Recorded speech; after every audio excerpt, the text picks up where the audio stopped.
5. To consider the glories of chanting Hare Krishna to be an imagination. 6. To give some interpretations to the holy name of the Lord.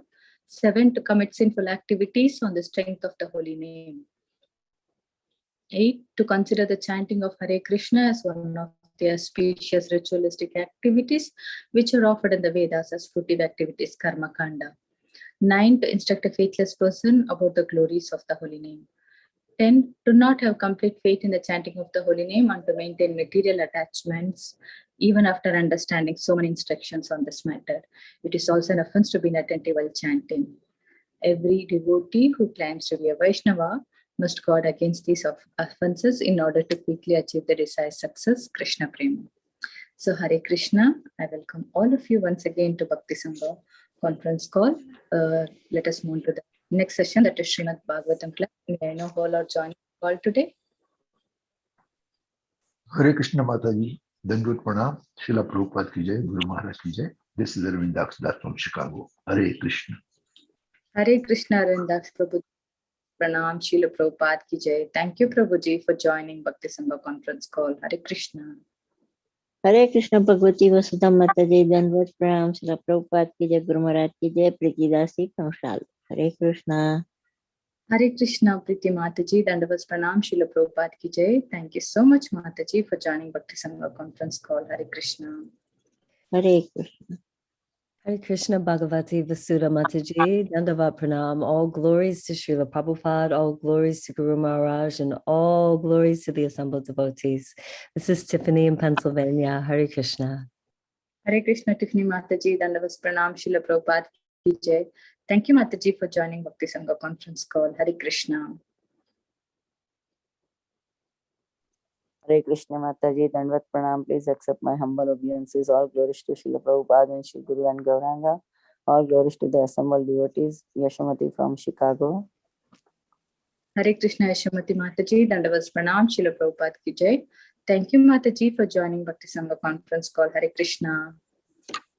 Hare Krishna Mataji, please accept my humble obeisances. All glories to Srila Prabhupada, all glories to Guru Maharaj, and all glories to our assembled devotees. This is Radha from Baltimore. Hare Krishna, Mataji, Dandavas Pranam, Srila Prabhupada ki jai. Thank you, Mataji, for joining Bhakti Sangha conference call. Hare Krishna. Hare Krishna Bhagavati Vasudha Mataji. This is Kaumudiki Dasi from Baltimore. Please accept my humble obeisances. All glories to Srila Prabhupada, all glories to Guru Maharaj, and all the devotees. Hare Krishna. Hare Krishna, Kaumudiki Mataji, Dandavas Pranam, Srila Prabhupada ki jai. Thank you, Mataji, for joining Bhakti Sangha conference call. Hare Krishna. Hare Krishna Mataji. Are you going to in Damodar month to Vrindavan? By your blessing, if it has happened, I am so happy. Because I like to go. Hare Krishna. Hare Krishna. Hare Krishna Bhagavati Vasudha Mataji. Please accept my humble obeisances. All glories to Srila Prabhupada and Shri Guru and Shri Gauranga, and to all the assembled devotees here. This is Megha from Naperville. Hare Krishna. Hare Krishna, Megha Mataji, Dandavas Pranam, Srila Prabhupada ki jai. Thank you so much for joining Bhakti Sangha conference call. Hare Krishna. Hare Krishna Bhagavati Vasudha Mataji, Dandavat Pranam, all glories to Srila Prabhupada. This is Vinita Gandharvika Devidasi from Texas. Hare Krishna, Vinita Gandharvika Mataji, Dandavas Pranam. Thank you, Mataji, for joining Bhakti Sangha conference call. Hare Krishna. Hare Krishna, Mataji. Mataji. Please accept humble obeisances. All glories to Srila Prabhupada, all glories to the assembled devotees on the call, and all glories to Guru Maharaj. This is Anita from Sharjah. Hare Krishna. Hare Krishna, Anita Mataji, Dandavas Pranam, Srila Prabhupada ki jai. Thank you, Mataji, for joining Bhakti Sangha conference call. Hare Krishna. Hare Krishna Mataji, Dandavat Pranam, all glories to Srila Prabhupada and Guru Maharaj. This is Padmasaki Devi Dasi from Florida. Hare Mataji, Dandavas Pranam, Srila Prabhupada ki jai. Thank you, Mataji, for joining Bhakti Sangha conference call. Hare Krishna. Hare Krishna Bhagavati Mataji, Dandavat Pranam to you and all Vaishnavas. Srila Prabhupada, Srila Gurudev ki jai. Prabhupada. Hare Krishna, Vrinda Gopika Mataji, Dandavas Pranam, Srila Prabhupada ki jai. Thank you, Mataji, for joining Bhakti conference call. Hare Krishna. Hare Krishna Mataji, Dandavas Pranam. Go ahead, Mataji. You go ahead, Mata. Hare Krishna Mataji, Dandavat Pranam, all glories to Srila Prabhupada, all glories to Guru Maharaj and assembled devotees. This is Shiromani Nandarani Devidasi from Krishna Katha Desh. Hare Krishna Mataji. Hare Krishna Shiromani Nandarani Mataji. Pranam Srila Prabhupada. Thank you Mataji for joining Bhakti Sangha conference call. Hare Krishna. Hare Krishna Bhagavati Vasudha Mataji, all glories to Srila Prabhupada and Guru Maharajis. My humble obeisances to you and all the devotees. This is Krishna Kumari Devidasi from Murala. Hare Krishna Krishna Kumari Mataji, Dandavas Pranam Srila Prabhupada ki jai. Mataji for joining Bhakti Sangha conference call. Hare Krishna. Okay. I welcome all of you once again for joining Bhakti Sangha conference call. Today we are really fortunate to have His Grace Radhika Vallabha Prabhu ji to enlighten us on the topic of Srimad Bhagavatam from verse 5.20.6-13. So Prabhuji, before I hand over the call to you, I would like to hand over the call to Tiffany Mataji to give a brief introduction. Hare Krishna. Hare Krishna, dear devotees, please accept my humble obeisances. All glories to Srila Prabhupada. His Grace Radhika Vallabha Prabhu ji is a disciple of His Holiness Radhanath Swami Maharaj. He completed B.Tech and M.Tech from IIT Mumbai in 2001, and then he worked in IT for 2 years. However, his heart became attracted to Krishna consciousness, and since 2003, he has been serving in the Brahmachari ashram of Sri Sri Radha Gopinath Temple.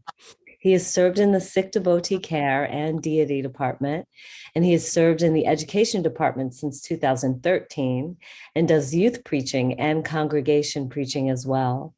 Prabhuji is a teacher of Bhakti Shastri and Bhakti Vaibhav, and he has been teaching in Bhaktivedanta Vidyapit in Govardhan Eco Village in Wada, Mumbai. Hare Krishna. Welcome to the call, Prabhuji. Hare Krishna. Thank you, Mataji, for that brief introduction. Hare Krishna, Prabhuji. Please accept all of our humble obeisances. Thank you very much for giving your valuable time and association in this Bhakti Sangha conference call regularly. Thank you, Prabhuji. Hare Krishna. You can please take over the call.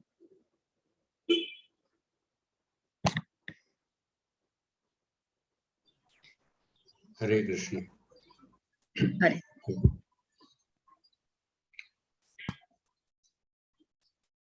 Om Namo Bhagavate Vasudevaya. Om Namo Bhagavate Vasudevaya. Om Namo Bhagavate Vasudevaya. Narayanam Namaskritya Naram Chaiva Narottamam Devim Saraswatim Vyasam Tato Jayamudiraye. Nashtaprayeshva Bhadreshu Nityam Bhagavata Sevaya Bhagavati Uttamashloke Bhaktir Bhavati Naishtike. Krishnaya Vasudevaya Devaki Nandanaya Cha Nanda Gopakumaraya Govindaya Namo Namaha. Om Jnanatimirandasya Jnananjana Shalakaya Chakshuronmilitam Yena Tasmai Shri Gurave Namaha.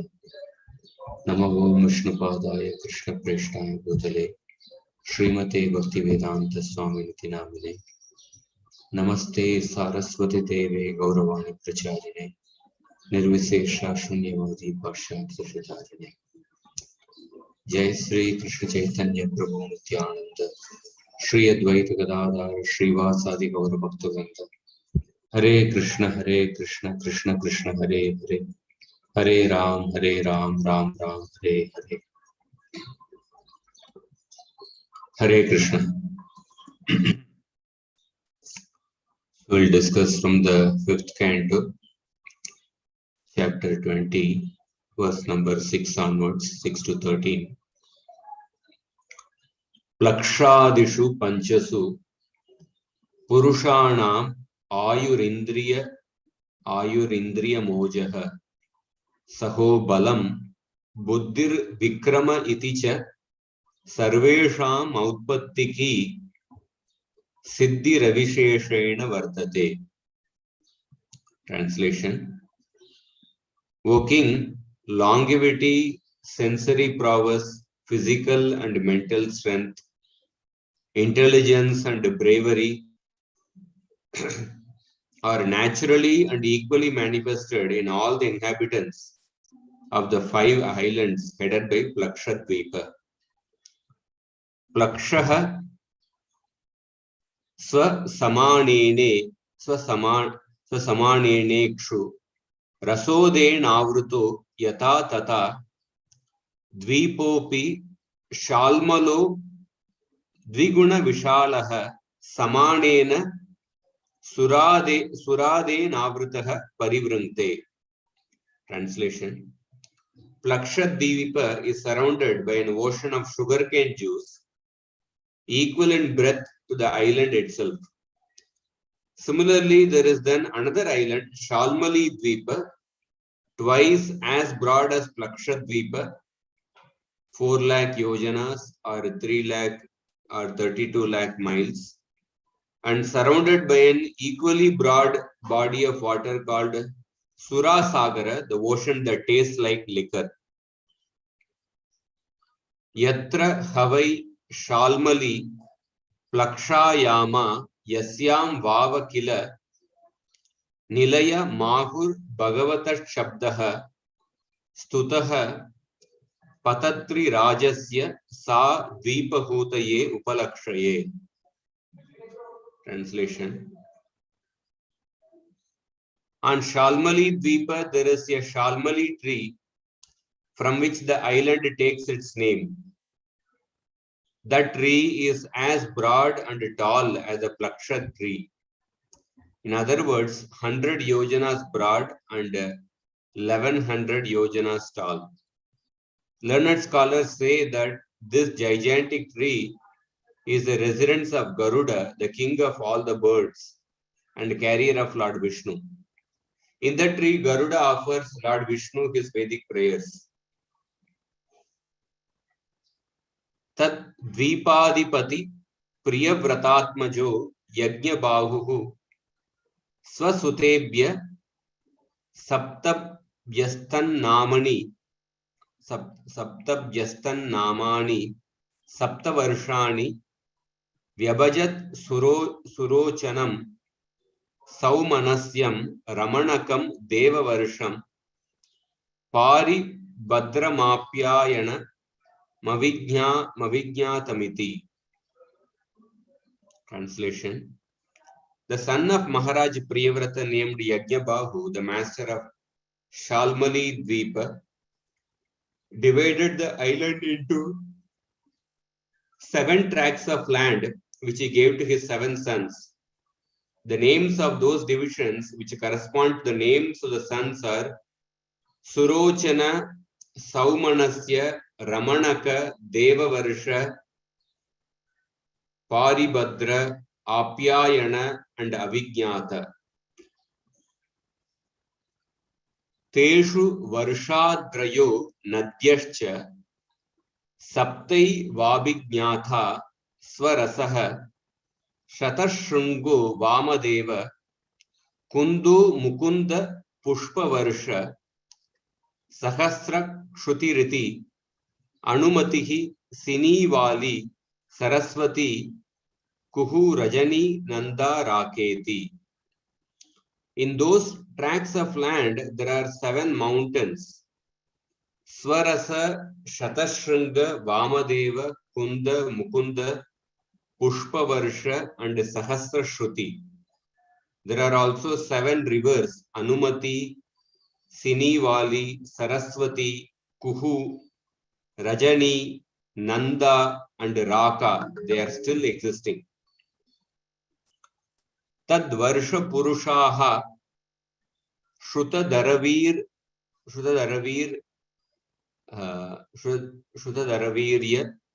Darava Sundareshan Darasanya Bhagavantam Vedamayam Somam Atmanam Vedene Ejante.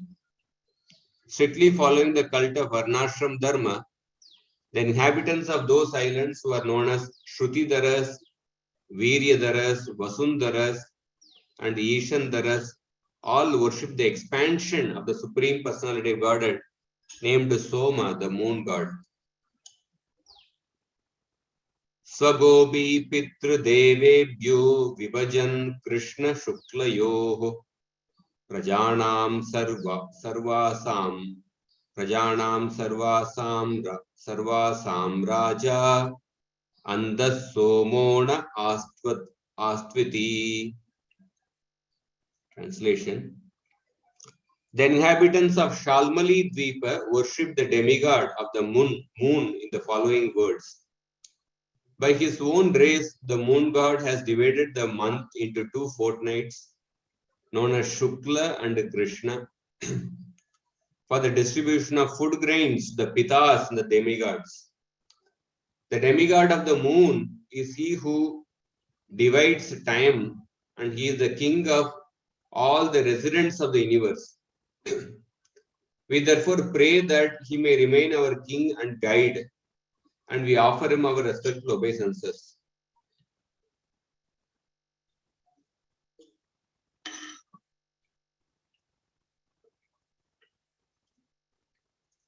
Evam surodat bahistadviguna samane navruto gritadena yatha purva kushadvipo yasmin kushasthambo devakritas tad vipakyakaro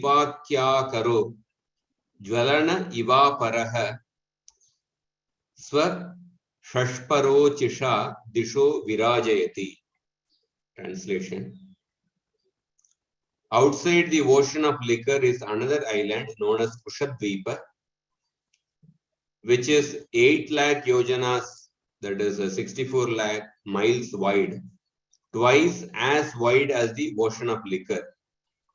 As Shalmali Dvipa is surrounded by a liquor ocean, Kushadvipa is surrounded by an ocean of liquid ghee, as broad as the island itself. On Kushadvipa, there are clumps of Kusha grass from which the island takes its name. This Kusha grass, which was created by the demigods by the will of the Supreme Lord, appears like a second form of fire, but with very mild and pleasing flames. Its young shoots illuminate all the directions. Purport by His Divine Grace A.C. Bhaktivedanta Swami Srila Prabhupada. From the descriptions in this verse, we can make an educated guess about the nature of the flames on the moon. Like the sun, the moon must also be full of flames, because without the flames, there cannot be illumination. The flames on the moon, however, unlike those on the sun, must be mild and pleasing. This is our conviction. The modern theory that the moon is full of dust is not accepted in the verses of Srimad Bhagavatam.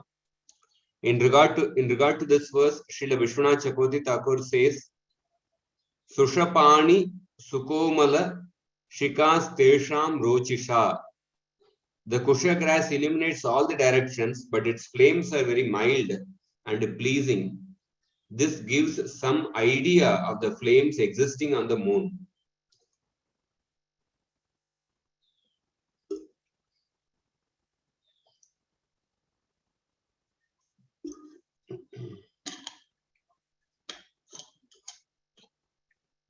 Hare Krishna.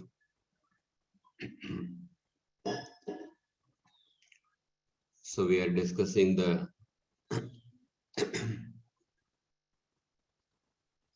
cosmology section in the Srimad Bhagavatam. Shukdev Goswami is describing the Bhumandala. In the Bhumandala, the middle Jambudvipa is there. Jambudvipa is surrounded by the ocean. After that ocean comes the Plakshadvipa, Each Dvipa is twice as wide as that ocean which is before that. After Plaksha Dvipa, there is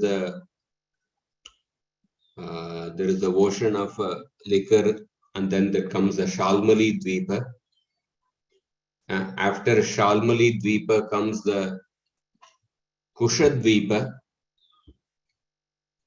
and the description of the Plaksha Dvipa, Shalmali Dvipa, and Kusha Dvipa, they are all coming in these verses actually. Like the 6th verse, Shukdev Goswami is saying, he's talking about the Plaksha Dvipa, how in the Plaksha Dvipa people have a longevity, sensory power, and they are like, and in each of those Dvipa, there are different islands. So Priyavrat Maharaj gave different islands to his different sons to rule.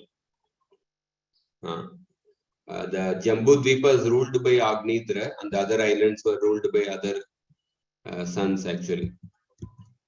Plaksha Dvipa is surrounded by the ocean of sugarcane juice, and the sugarcane juice is equal in breadth to the Plaksha Dvipa.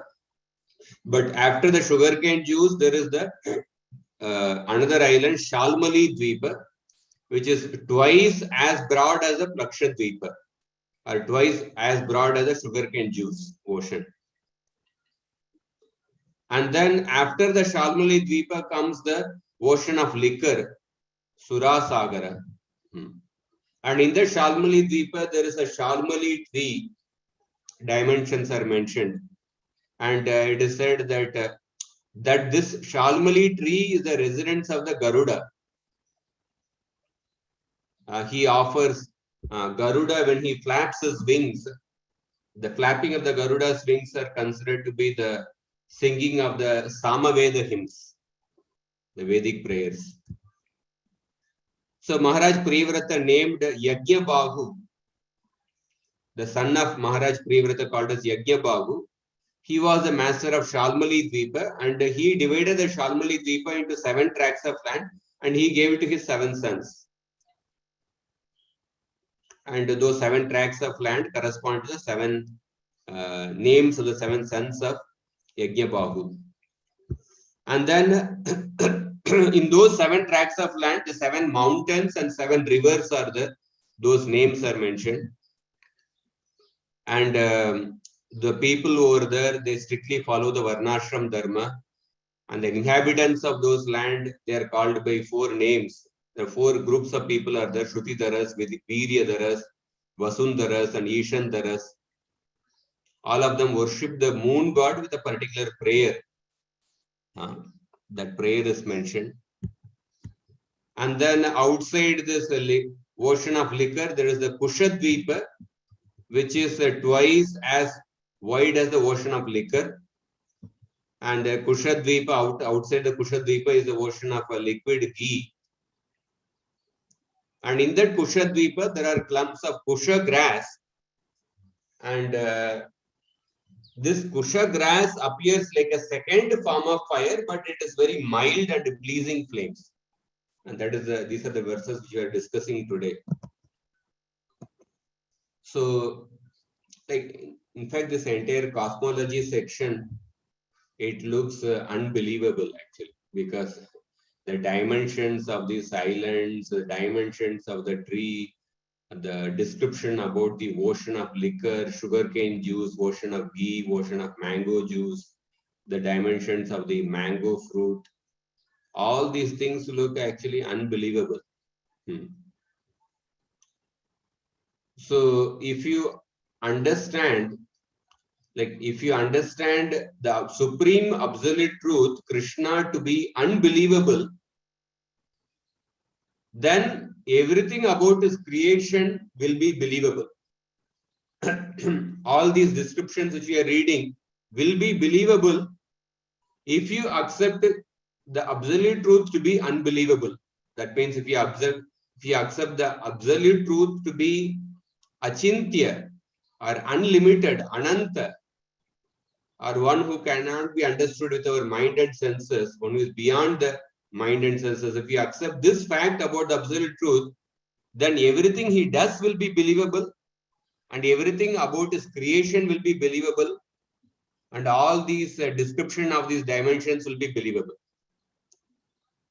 But if you want the absolute truth to be believable, then anything he does will be unbelievable. Then anything about the dimensions of his creation will be unbelievable. So therefore, people many times they consider these descriptions to be unbelievable, because their fundamental problem is that they consider the absolute truth to be, they want the absolute truth to be believable.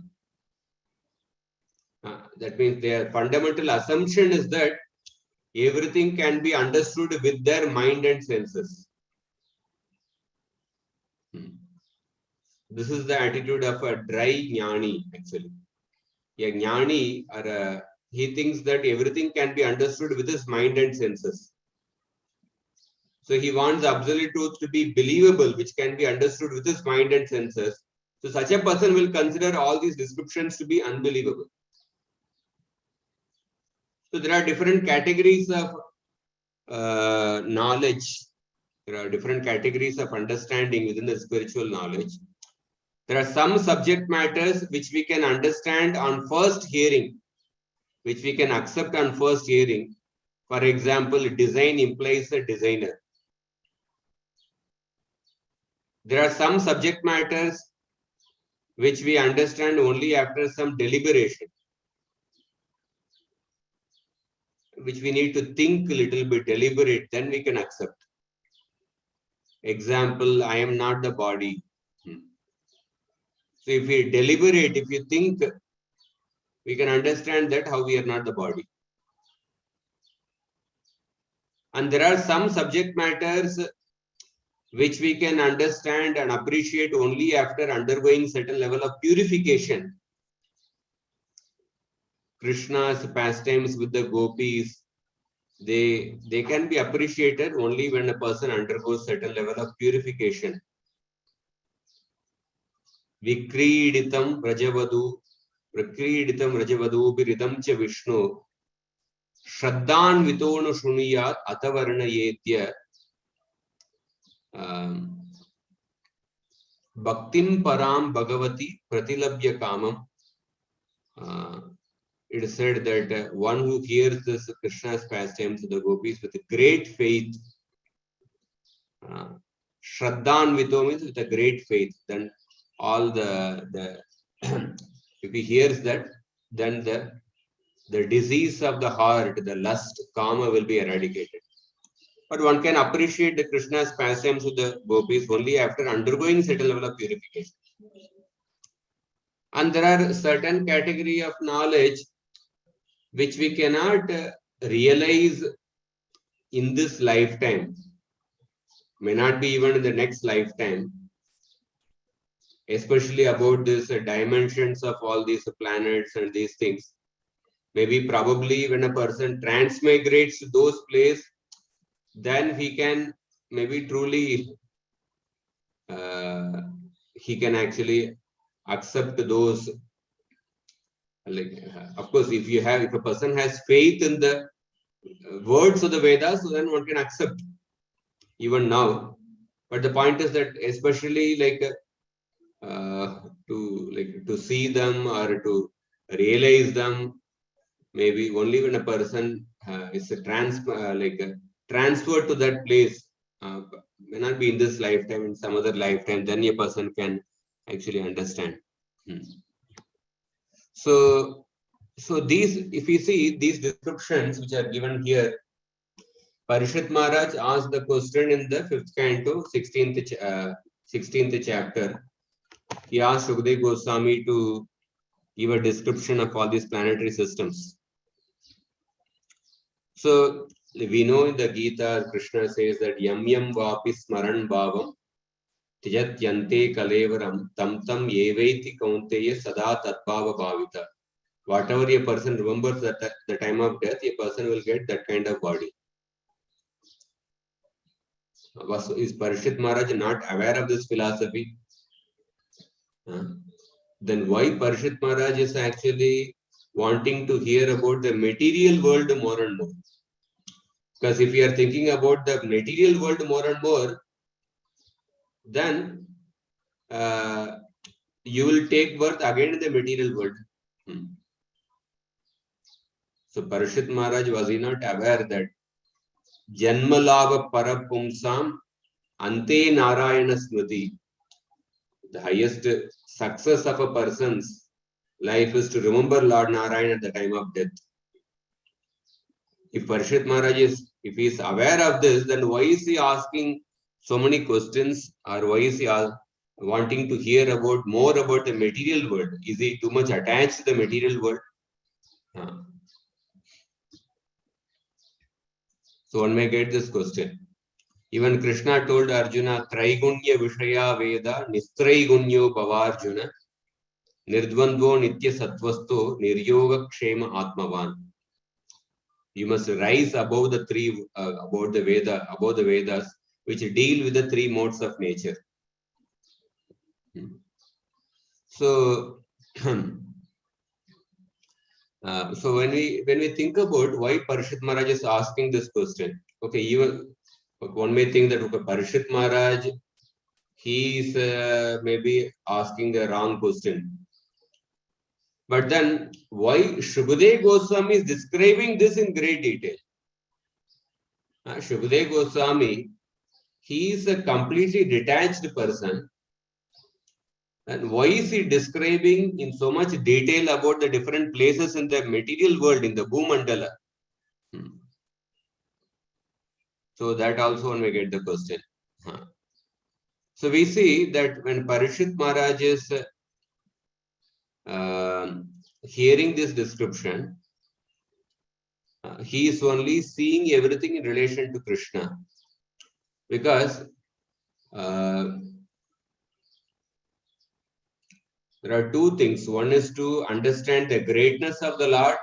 Another is to understand our own insignificance. In the condition, for a conditioned soul tends to focus his consciousness only upon me and mine. We generally tend to think in terms of only me and mine. And but when we understand how great is the Supreme Lord, how insignificant we are, then it will help us to think more of the Supreme Lord. So when we understand the vastness of the Lord's creation, it will help us to understand how great is the Supreme Lord by understanding his creation, the vastness of the Lord's creation. Therefore, it will help us to transfer our consciousness from me consciousness to focus on Krishna. And Shukdev Goswami, therefore Parishit Maharaj is asking this question with that actually intention. Another reason why Parishit Maharaj asked that question is that Parishit Maharaj is asking this question for the sake of the Bhakti Mishra yogis present in that assembly. For the Bhakti Mishra yogis, for them to progress further, they need to meditate on the universal form of the Lord in the form of all these descriptions. So Parishit Maharaj is conscious of this Bhakti Mishra yogis, and for their sake he is asking this question. It is said, teaching Shastra, teaching in general, a teacher has to possess the mystic siddhi called as Parakaya Praveshanam. When the teacher is teaching a particular subject matter, she should try to understand by entering into the mind of the student and see from the point of view of the student.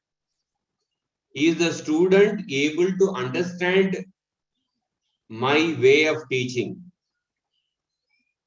How should I explain in such a way that the student will be able to understand it easily. The teacher should should enter the mind of the disciple, mind of the audience, and see from their point of view whether my teaching is understandable for the audience. That is why teaching is also called as Parakaya Praveshana. Here, Parishit Maharaj is a student, Shukdev Goswami is the teacher, Guru. But even Parishit Maharaj is entering into the mind of the Bhakti Mishra yogis present in that assembly. And then he is seeing from their point of view what is important for them to advance in their spiritual life. They need to meditate upon the universal form. So here we see how Parishit Maharaj, although he himself is spiritually absorbed in Krishna Katha, but at the same time, he is sensitive about the people present in that assembly. And therefore, for the sake of the Bhakti Mishra yogis, he is asking this question. Therefore, a devotee should be spiritually absorbed and he should be sensitive of the society, sensitive of the surroundings. He should be politically alert and he should accommodate people coming from different culture.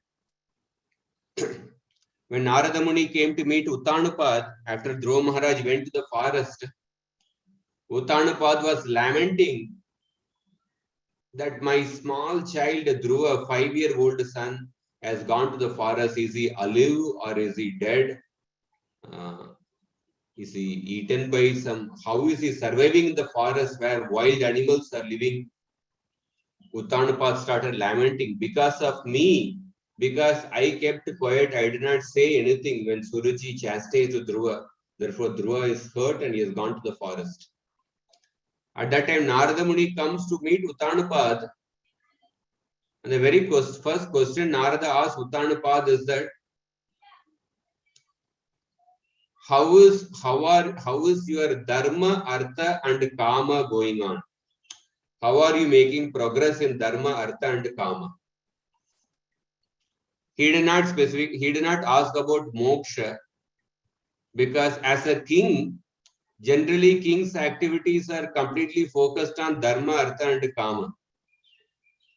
So Narada Muni, being aware of the situation of Uttanapad, he's only asking question about how is your dharma, artha and kama going on. That is how a devotee should be socially sensitive. And he should accommodate people from different background. How much Narada Muni was accommodating Kailash. How he was sensitive to Prachana Parishad. So here Parishit Maharaj is actually sensitive and he is understanding some of the people present in the assembly. They are Bhakti Mishra yogis and they need to hear about the universal form of the Lord. And therefore he is asking this question. At the same time, Parishit Maharaj himself is also relishing each and every description, because he is appreciating the vastness of the Lord's creation. And he himself is also relishing. So we see another thing, another way to see this, these descriptions is that Srimad Bhagavatam is called as Rasamalayam. Nigama Kalpatarur Galitam Phalam Shukamukad Amrita Drava Samyutam Pibata Bhagavatam Rasamalayam Muhuraho Rasika Bhuvi Bhavuka. Srimad Bhagavatam is a Rasamalaya, the emporium of the rasas. It is a reservoir of it, is only consisting of rasa. So every section of the Srimad Bhagavatam is actually consisting of one of the bhakti rasas. There are 12 rasas, 5 primary rasas and 7 secondary rasas. So different sections of the Bhagavatam there can be mixture of different rasas, or there may be, or one rasa may be prominent. So how do we see this section of the Srimad Bhagavatam from the point of view of rasa? Which rasa is present in these sections of this section of the Bhagavatam? If we think about that, we will see that this section of the Bhagavatam, Shanta rasa is present. Because what is Shanta rasa? Let us discuss something about the Shanta rasa, because this section talks about the vastness of the Lord's creation. So Bhakti Rasamrita Sindhu describes that when a person can maintain a transcendental position of neutrality or indifference to external sense objects, and one becomes qualified to achieve love of Godhead at the stage of Shanta rasa. The stage of Shanta rasa. So Bhakti rasa is composed of 5 ingredients: Vibhava, Anubhava, Satvika Bhava, Vyabhichari Bhava, and Sthayi Bhava. Sthayi Bhava is one's eternal affection towards Krishna. When this eternal affection towards the Lord is stimulated by Vibhava.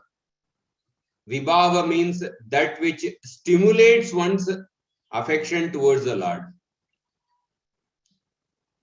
The Sthayi Bhava can be compared to the gunpowder which is stored in the firecracker. I don't know whether we call it as fire gunpowder. Like suppose in a firecracker, the gunpowder is stored. So that can be compared to the Sthayi Bhava. And then the spark of fire which comes near that firecracker, that spark of fire can be compared to the Vibhava. And when the spark of fire comes in contact with that firecracker, then the resultant sound, the resultant firework display, that can be compared to the Anubhava. When the affection is stimulated, then the resultant emotions or the actions exhibited by the devotee, they are called as the Anubhava. Like suppose there is a I don't know what we say in English, but suppose there is a kalash, is the firecracker. You might have seen like kalash, fountain, we say kalash. So in the kalash, the different say firecracker, gunpowder is stored. But when you bring not the spark, but there is another, like we bring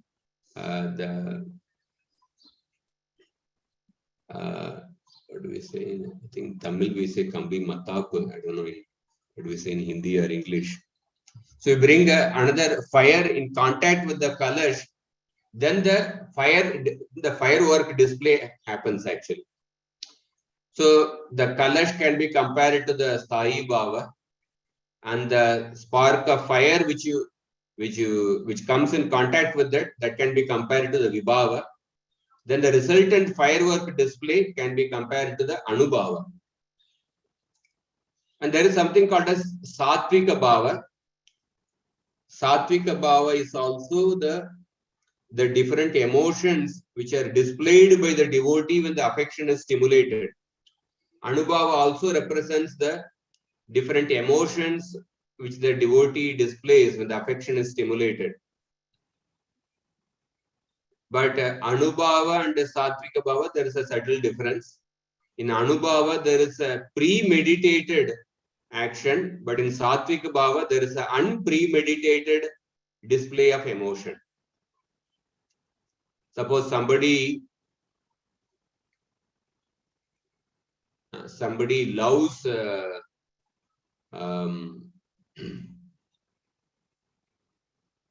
somebody loves cabbage pakoda, say. So he has an affection for cabbage pakoda. That affection for cabbage pakoda is like the Sthayi Bhava.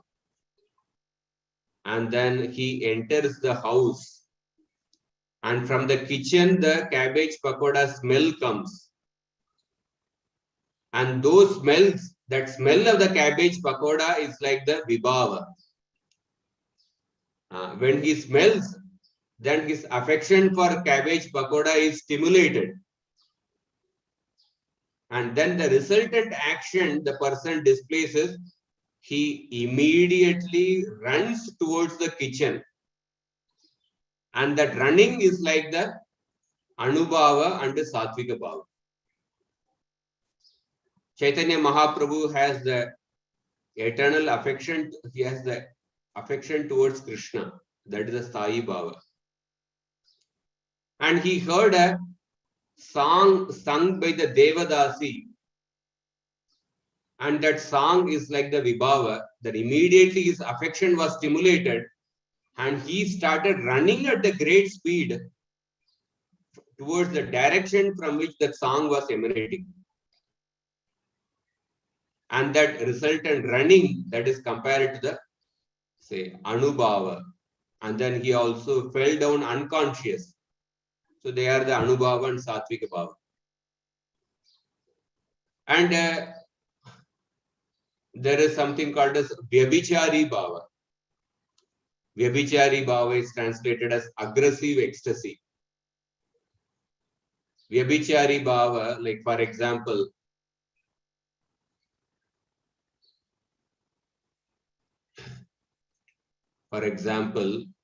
so Vyabhichari Bhava, the mother has the affection towards the child. That affection towards the child is compared to the Sthayi Bhava. And the mother sees that the child is about to touch the fire. The child is going towards the fire to touch the fire. So at that time, the mother goes into the momentary anxiety. And that momentary anxiety can be compared to the Vyabhichari Bhava. And then she immediately runs towards the child to save the child from touching the fire. And those actions can be compared to the Anubhava and Satvika Bhava. So in this way, there are different Bhakti Rasa is composed of these 5 ingredients. Sthayi Bhava, Vibhava, Anubhava, Satvika Bhava, Vyabhichari Bhava. So Vyabhichari Bhava, just like in a eatable also, different ingredients are there. Suppose if you take a malpua, different ingredients are there. There is something like a base ingredient in a malpua, which can be, I think, maybe the maida, I guess. The base ingredient, that is like the Sthayi Bhava.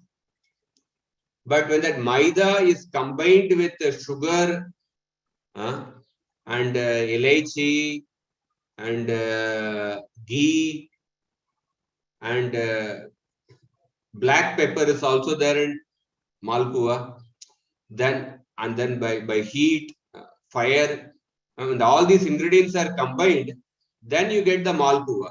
If you only have the maida, then you cannot, that is not the malpua.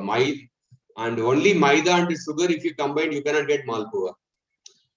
Maida, sugar, and then with the proper procedure of heating, and then it is combined with the ghee is also added, the proper procedure is followed, then comes the malpua. Similarly, if only Sthayi Bhava is present, you cannot taste the Bhakti Rasa. Or if only Sthayi Bhava and Vibhava is present, you cannot taste the Bhakti Rasa.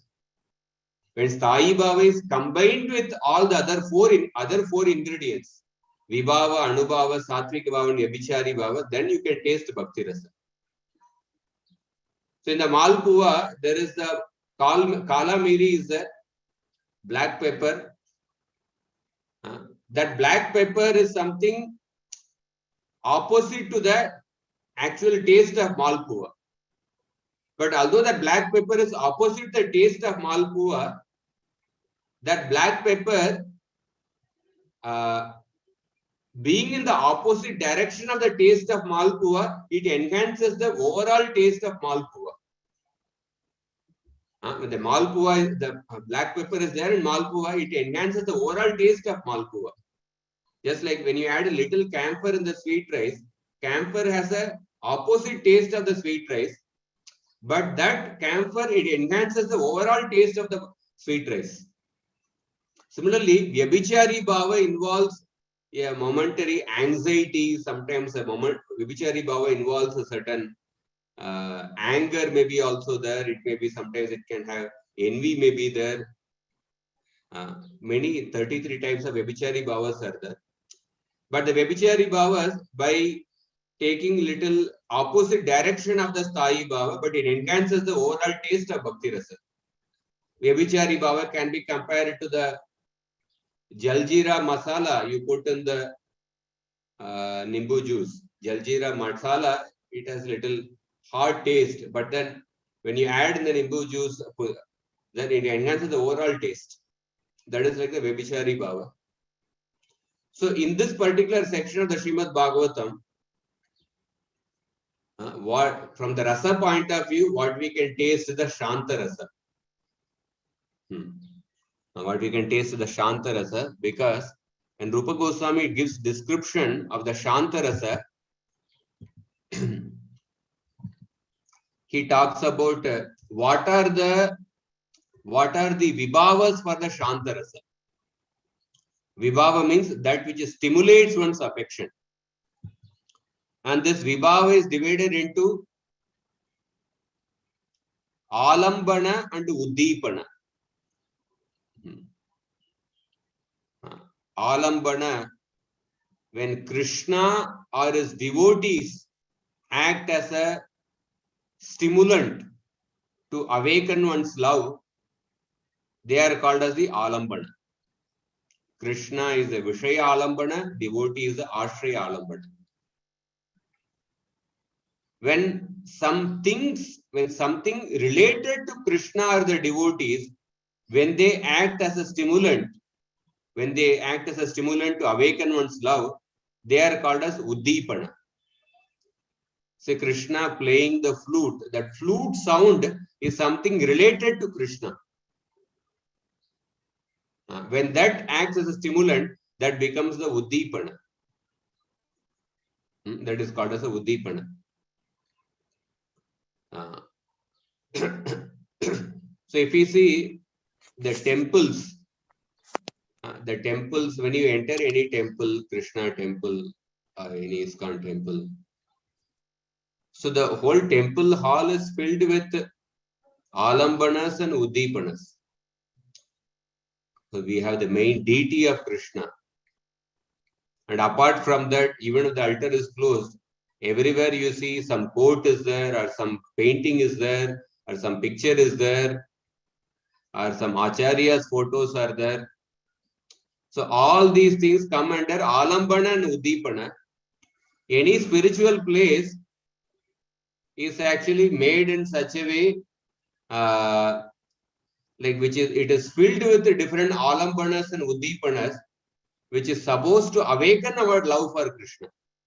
Because we don't have a sthayi bhava, because we have now developed our constant affection towards Krishna, even though we may be in a place which is surrounded by alambanas and uddipanas,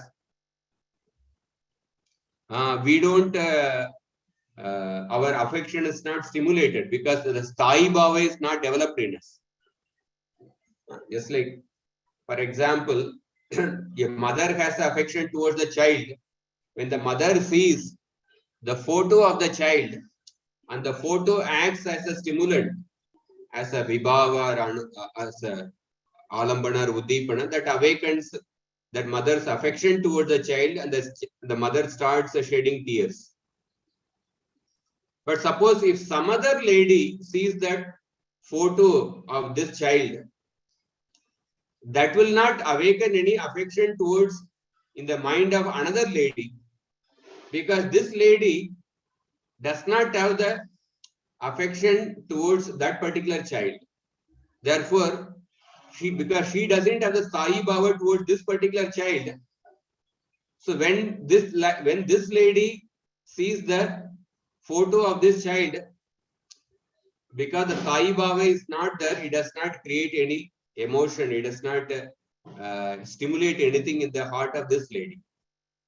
But when the mother of the child, because the mother has a Sai Bhava towards the child, when that particular mother sees the photo of the child, or the shoe used by the child, or the cloth used by the child, they act as a stimulant, and the mother starts shedding tears.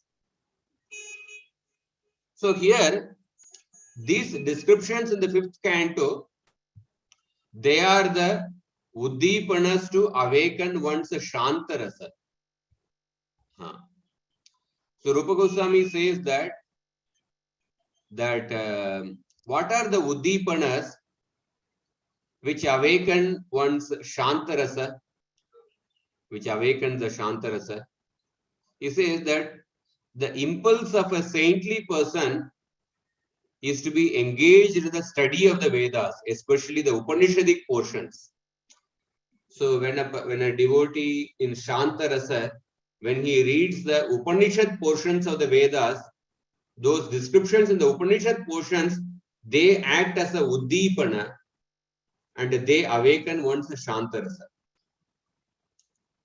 Or when the devotee in Shantarasa, when he lives in a solitary place, where there is no disturbance from the common people, that solitary place, the residents in the solitary place acts as a Uddipana to awaken his Shantarasa.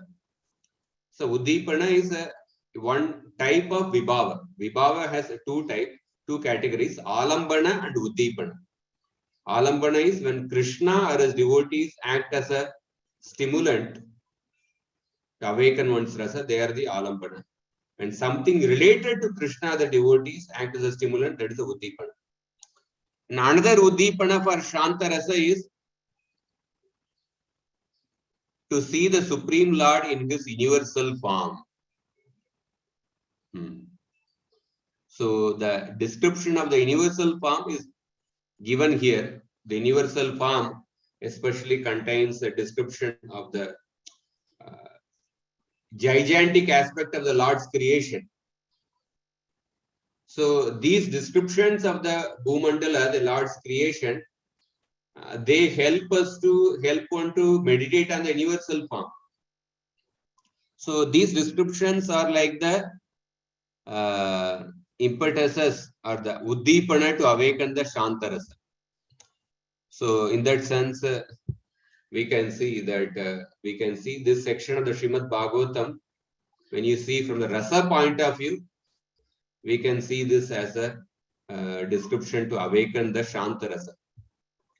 Like other things which awaken the Shantarasa is smelling the tulasi leaves offered at the lotus feet of the Lord, or hearing the sound of the conch shell, or going to the holy places of pilgrimage, or going on the course of the Ganges. These can also act as the Uddipana to awaken the Shantarasa. The Kumaras, when they smelled the tulasi leaves offered at the lotus feet of the Lord, the Shantarasa was awakened. They experienced Shantarasa. Tasya Ravinda Nayanasya Pada Ravinda Kinjalka Mishra Tulasi Makaranda Vayu Sankshobha Makshara Jusham Apichitta Tanvo. The four Kumaras, they got agitated, and when they smelled the tulasi leaves offered at the lotus feet of the Lord. And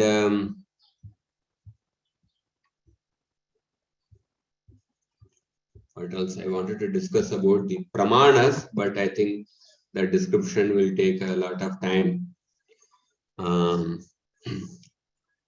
So we have to, when we read these descriptions, like Prabhupada says in one purport that you can neither prove these descriptions, nor can you disprove these descriptions. You can't prove these descriptions because you don't have access to these places with our present body and senses. We don't have our senses capable of perceiving this. But at the same time, you cannot disprove these descriptions. You cannot disprove these descriptions. So we have to put faith in the words of the Shastras. This section of the Srimad Bhagavatam, sometimes they can challenge our faith because we have a deep-rooted conditioning to accept what we can experience, what we can perceive with our senses. There are different mindsets in the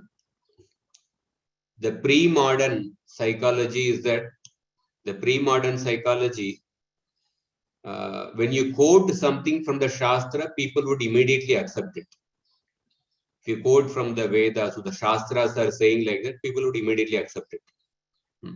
Shastra was considered as an authority.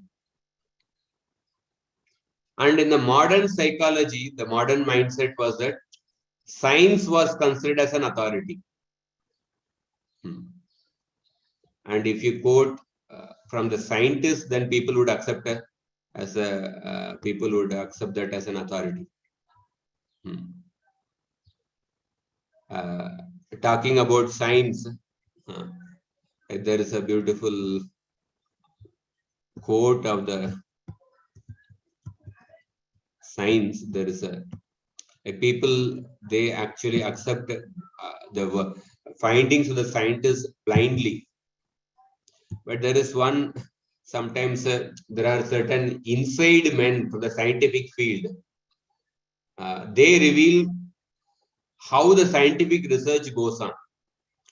There was one Dr. Rupert Sheldrake, a well-known biologist. He writes in his book, he says that through studying scientists in action, sociologists of science have revealed that scientists are indeed like other people. That means they are subject to social forces and peer group pressures. And they need acceptance, funding, and if possible, political influence. And their success does not depend simply on the ingenuity of their theories or the facts they discover. The facts do not speak for themselves. Whatever phenomena that do not fit their research finding, they are routinely dismissed or explained away. They usually ignore what they do not want to deal with. So the inside men from the scientific field, they say that scientists many times they manipulate their theories according to the research funding. So people say that many of the modern scholars, they don't want to accept when they try to study the scriptures, they don't want to accept the guru. They say that if we study under the guru, we cannot get objective knowledge. We can get only subjective knowledge. Because the guru will teach from his point of view. Whatever he teaches will be subjected to the emotions and the conditionings of that person.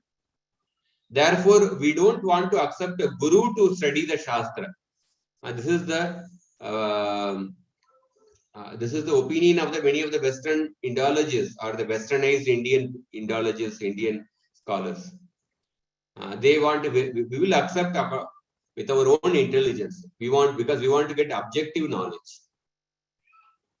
But the same Rupert Sheldrake, he says in one of his books, he says that people think that scientists give objective knowledge.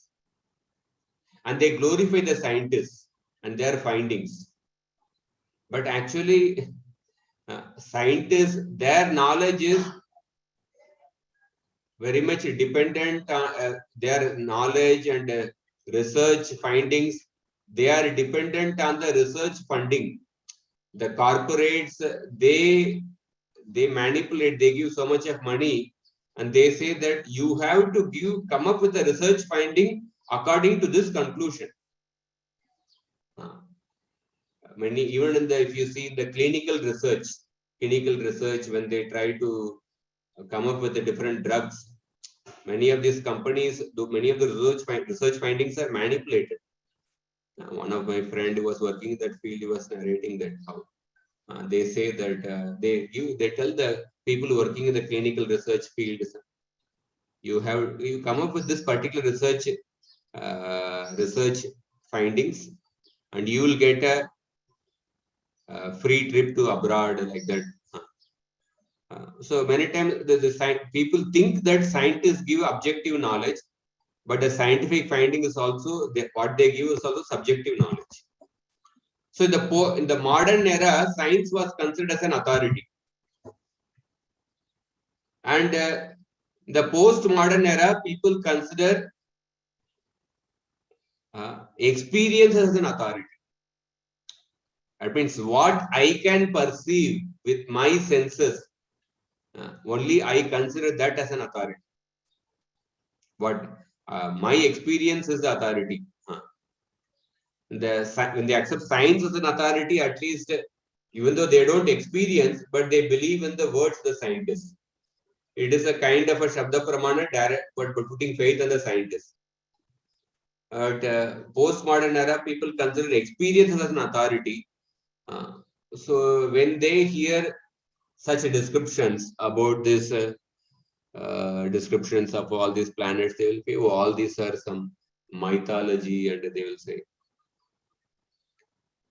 So the point is, people who consider experience as an authority, they are the followers of Charvak.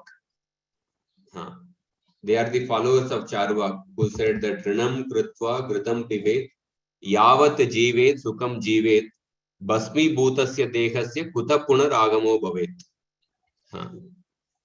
So it is said that there was one philosopher who was actually trying to like make fun of the Charvak.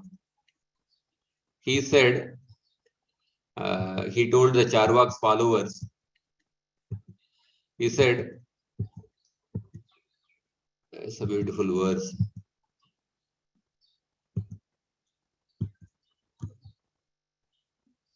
Charvaka tava charvangi jarato vikshya garbini pratyaksha matra vishwaso ganashwasam kimujjasi. My dear follower of Charvak, since you have faith only in the direct evidence of your senses, why are you sighing so deeply? Why are you in so much of anxiety to see your lovely wife now pregnant by some other man?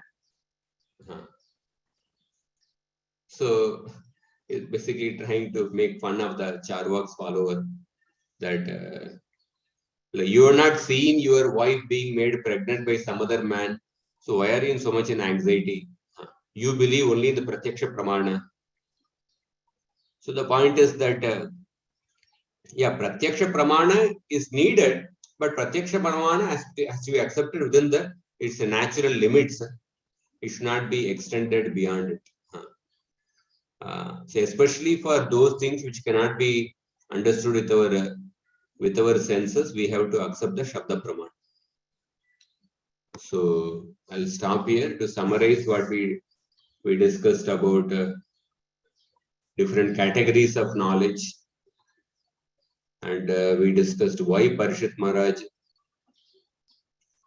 asked the question about to Shukdev Goswami about this description of this planetary systems. We discussed about that, and also we discussed Bhagavatam as a Rasamalayam. We discussed the different ingredients of the Bhakti Rasa, and when we see from the Rasa point of view, these descriptions in the 5th canto, they are like a Uddipana for the awakening once the Shanta Rasa. So in these descriptions, we find the Shanta Rasa part of the Shanta Rasa is actually there in these descriptions. So Hare Krishna. Stop here. Hare Krishna Prabhuji, thank you. Thank you so much for this detailed session about the way of getting the knowledge. And really that example, that explanation about Alambana and Udipana, it was really helpful. We will never forget, hopefully. Thank you, Prabhuji. Thank you so much. Sparkler. I think Mataji has given that sparkler, correct? Sparkler is the word in English. Yes. Sparkler. So that is for Udipana, you mean, Prabhuji? Yeah, Udipanas are like the sparklers. Vibhava has Alambana and Udipana. So both are like the sparklers. But usually Udipana is a non-living thing and Alambana is a living entity, like that. We can Anything see related some soul, to some Krishna. people. Anything related to Krishna and the devotees. They are like the Udipanas. Mukunda Datta he took Gadadhar Pandit to meet Pundrik Vidyanidhi. And Pundrik Vidyanidhi was being served by different people in an opulent way. And Gadadhar Pandit was wondering why Mukunda Datta brought me to this particular place. He seems to be like a Vishayi. Gadadhar Pandit were a very austere brahmachari. And he was wondering, why did he bring me to this place? So understanding what was going on in the mind of Gadadhar Pandit, Mukunda Datta recited a verse from the Srimad Bhagavatam, Ago Bakiyam Sanakana Kutam. So that verse acted like a sparkler. As a Udipana, or as a, you can say, that verse is related to, which describes about Krishna's mercy to Putana. So that verse acted like a sparkler. And because in the Pundrik Vidyanidhi, the Sthayi Bhava, the constant affection towards Krishna was present. Gadadhar Pandit could not see that, but when that verse in the form of the sparkler came, then the resultant Anubhava and Satvika Bhavas were exhibited by Pundrik Vidyanidhi. He went into ecstasy. So then the Gadadhar Pandit could understand that he is a very elevated devotee. Then later he accepted Pundrik Vidyanidhi as his guru. Hare Krishna. Hare Krishna. Thank you, Prabhuji. Thank you so much. I have one hand, like Anuradha Mataji, you can ask a question. Thank you, Mataji. Thank you, Prabhuji. There are so many points to remember. So, yeah, so my few basic question, Prabhu. Usually we hear that in Golaka Vrindavan, there are only 4 rasas and not the Santa rasas. Is that correct understanding, Prabhu? No, the trees are all in Shantaras. Okay, because I have heard there are only 4 rasas and Mahaprabhu also speaks about only. So my next question was, what are the trees and the stones? I mean, so you're saying there are Shantaras. Okay. Okay. So is it, Prabhu, is it a moving thing, like from Shanta to Dasya, Dasya to Vatsalya, and like that? Is it, is it moving or a Sakhya and like that? Is it moving, or it like one can be like it as it sparkle comes and then you stay there, or it keeps moving one stage to another, Prabhu? Generally, a devotee is fixed in one particular type of rasa. Generally a devotee is fixed in one type of rasa. And sometimes he may experience other rasas, but predominantly a devotee is fixed in one type of rasa. So like it's already trees and stones, they don't have the capacity to experience dasya, sakhya, this thing. They are fixed only in Shantarasa. But sometimes there can be other devotees who are fixed in Shantarasa. Sometimes they may experience dasya rasa. Sometimes the dasya rasa devotees, sometimes they may experience Shantarasa. That's a detailed subject matter Bhakti Rasamrita Sindhu Rupa Goswami discusses. Okay, Prabhu. So more or less, it sounds like it's already innate or dormant in one, and when you get your constitutional position, that's what it reveals. But yeah, I understand it's a deep subject matter, Prabhu. But thank you so much, Prabhu. Hare Krishna. Suppose there is a bindi sabji is there. Predominantly bindi is there, but sometimes in some servings when you are eating, maybe some groundnut also comes or some chili also comes. but predominantly it's a particular subject. So predominantly a devotee is in particular rasa, but sometimes he may experience other rasas in certain situations. But of course, certain things like trees and stones, they are only in Shanta. There could be some exceptions. Okay, okay, Prabhu. Thank you so much, Prabhu. Hare Krishna, Dandavat Pranam. Thank you, Mataji, for that question.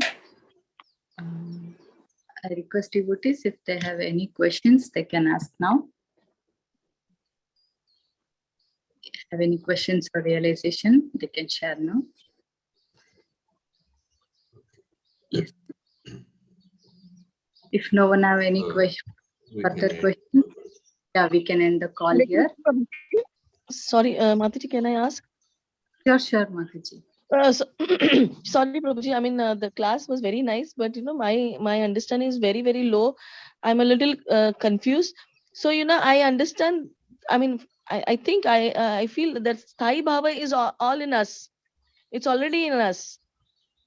It's as an inert. It's our nature to have an affection for, have love for Krishna. But how do I ignite it, or how are the different ways to ignite it? What are the different sparklers like association and all? Could you elaborate more on how do I? Sthai Bhava is reached only after a person reaches the stage of Bhava and Prem. Okay. Yeah. So if somebody is in that stage, then maybe Sthai Bhava is there. Okay. So that is why in the current stage, when somebody is not in that stage, if somebody is in the stage of Bhava and Prema, then when he comes, the Sthai Bhava is present. Then when he comes in contact with the Vibhava, then immediately that awakens his affection. Madhavendra Puri, he would just see the cloud, dark cloud, and then he would go into ecstasy. We may also seen many times a dark cloud, but why such things don't happen to us? Because we don't have the Sthai Bhava. The Sthai Bhava comes only after. Sthai Bhava is developed only after the person comes to the Bhava. Okay, Prabhuji, I got it then. Yeah, thank you so much. Yeah. This is a general concept of Bhakti Rasa. It is applicable even in the material platform. Suppose somebody has a, say, Sthai Bhava towards the songs of a particular music director. He likes a particular music director songs or something. And suddenly he is going in a, say, bus, that particular song is played. Some particular song. So that song acts like a vibhava, and then he starts dancing. So just a simple example. So in the sense, Sthai Bhava it can be towards different other things. When we talk about Bhakti Rasa, we are talking about the Sthai Bhava towards Krishna. And that is reached when a person comes to the stage of Bhava Prem. So for a conditioned soul, we may have the Sthai Bhava. We have the Sthai Bhava towards, say, it could be some movie director, or it could be towards some eatable, or it could be different other objects of this world. And then when a person comes in contact with the Vibhava of the related to that particular Sthai Bhava, then the affection is stimulated. Then the person, there are resultant, the affection is stimulated, a person exhibits that affection in different ways. Right. Yes, Prabhuji. Thank you so much for the clarification. Thank you, Prabhuji. Hare Krishna. Thank you, Hare Mataji, Krishna, for the Prabhuji. It was so wonderful class. Sorry, Mataji, go ahead. Mataji, you can please go ahead with your question. No questions, Mataji. Actually, it was such a wonderful class, Prabhuji. My Dandavat pronouns to you. So very well you explained about Bhakti Rasa, the Bhakti Bhava, which we have to know about it. With so many examples you expressed. So it was, the explanation was so deep that it will not be forgotten. So it's very nice explanation. Thank you so much, Prabhuji. Hare Krishna. Thank you, Mataji, for patiently hearing. Prabhuji, Dandavat pranams. Prabhuji, beautiful class.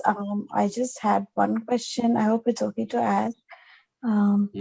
I mean, I do understand the Kumaras having Shanta Rasa, but I'm not sure even Prahlad Maharaj is categorized in that category of Shanta Rasa. So that kind of evades me. Are you able to please throw some light, Prabhuji? Thank you. Yeah, Prahlad Maharaj is also in Shanta Rasa. See, Shanta Rasa is not something inferior. It's a very high stage actually. So sometimes Shanta Rasa is also a very high stage. Pandavas are in Sakhya Rasa with Krishna. But when Yudhishthira Maharaj heard the whole Maharaj story, Yudhishthira Maharaj started feeling that Prahlad Maharaj is so advanced that the Lord appeared personally for him. But I'm a very low person. I'm not so fortunate. Like that, Yudhishthira Maharaj started thinking. From a technical point of view, Sakhya Rasa is higher than the Shanta Rasa. The Pandavas, Yudhishthira Maharaj is in Sakhya Rasa. With a flavor of Vatsalya also, because Yudhishthira is superior to Krishna. So it is higher than the Shanta Rasa. But from the consciousness point of view of Yudhishthira Maharaj, he is thinking that, oh, Prahlad Maharaj is so great. I am so insignificant compared to Prahlad Maharaj.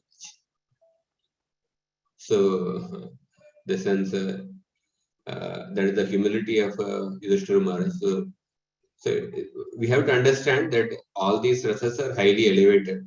They are very advanced stages. And it is like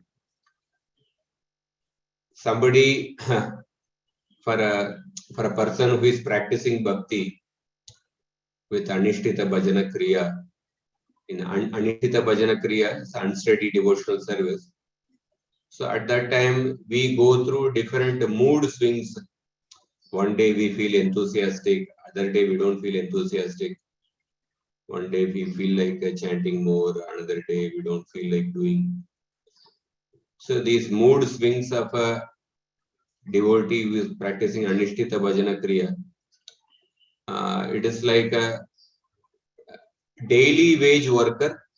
Sometimes there are some daily wage workers who go and actually sell different things in different homes. When I was at my hometown, like every day, one lady would come to sell some flowers.